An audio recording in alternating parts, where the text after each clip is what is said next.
भगवान शिव का जन्म कैसे हुआ? भगवान शिव को आदि योगी क्यों कहा जाता है? रुद्र भगवान को कहाँ देखा जा सकता है?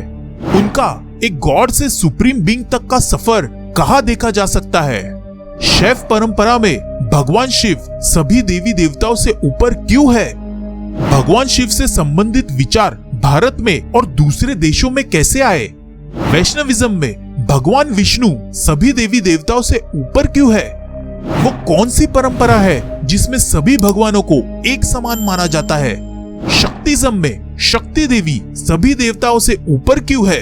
त्रिमूर्ति का क्या रहस्य है? ये सब हम आज के इस वीडियो में जानेंगे, तो इस वीडियो को अंत तक जरूर देखिएगा।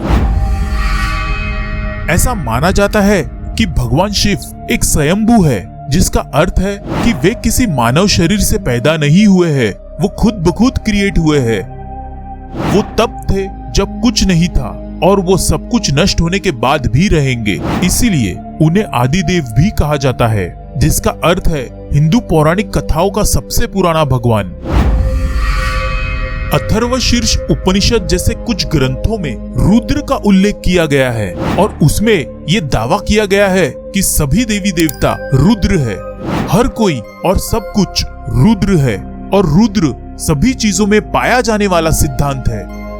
केवल्य उपनिषद में भी इसी तरह कहा गया है और उसमें सेल्फ रियलाइज्ड यानी आत्म प्राप्त व्यक्ति का वर्णन किया है, जो खुद को केवल एक डिवाइन एनर्जी के रूप में महसूस करता है और जो सभी में रहता है, जो शिव के साथ अपनी और सभी की कॉन्शियसनेस को महसूस करता है।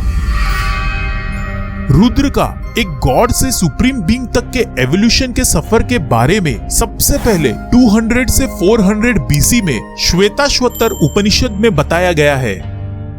गेविन फ्लड, जो कि एक ब्रिटिश स्कॉलर है और जिन्होंने शैविज्म में स्पेशलाइजेशन किया है, उनके अनुसार रुद्र शिव को कॉस्मोस यानी ब्रह्मांड के क्रिएटर के रूप में देखा जाता है। 200 बीसी से 100 एडी के पीरियड को शैव परंपरा की शुरुआत का प्रतीक माना जाता है। ऐसा माना जाता है कि शिव की सबसे पुरानी आर्टवर्क्स यानी कलाकृतियां प्राचीन भारत के गांधार और उत्तर पश्चिमी भागों की हो सकती है। न्यूमिस्मेटिक्स रिसर्च एक ऐसी रिसर्च होती है जो करेंसी, कॉइन्स, टोकन्स और पेपर मनी पर की जाती है।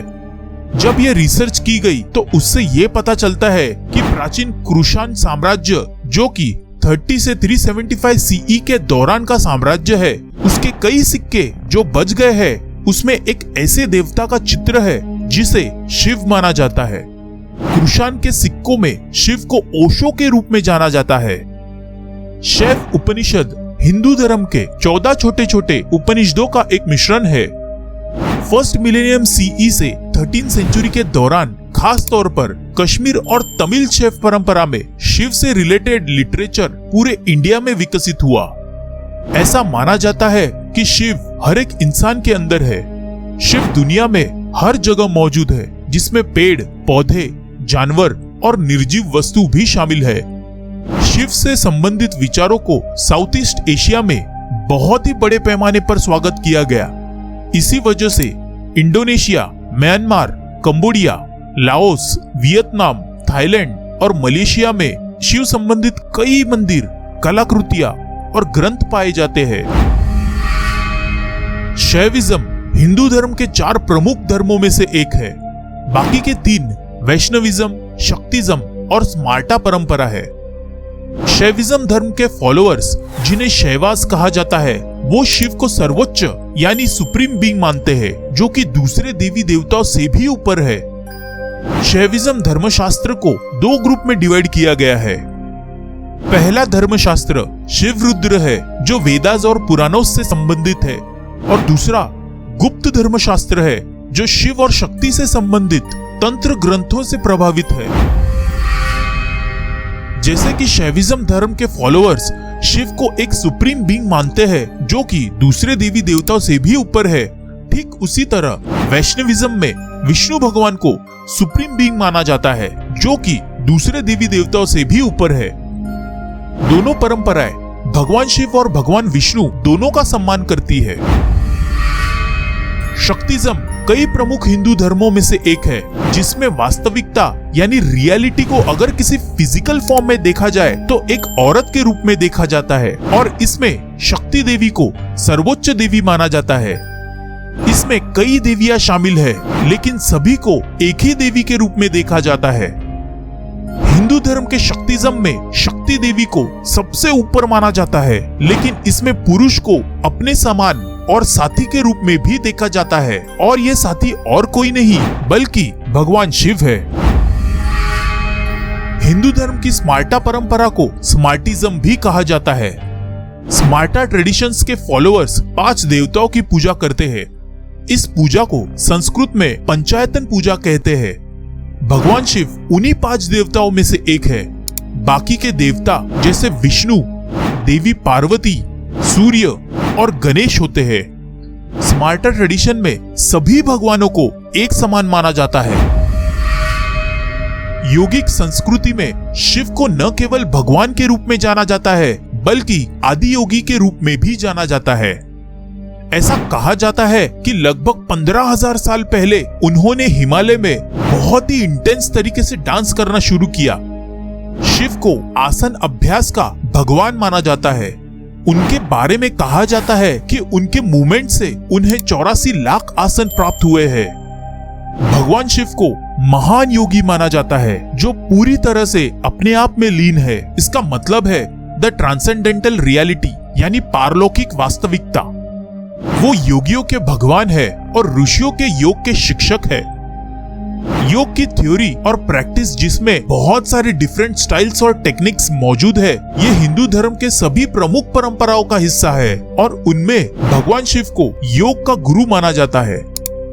शिव संबंधित ग्रंथों ने हठ योग जिसमें फिजिकल टेक्निक्स का इस्तेमाल किया जाता है उसे जन्म दिया।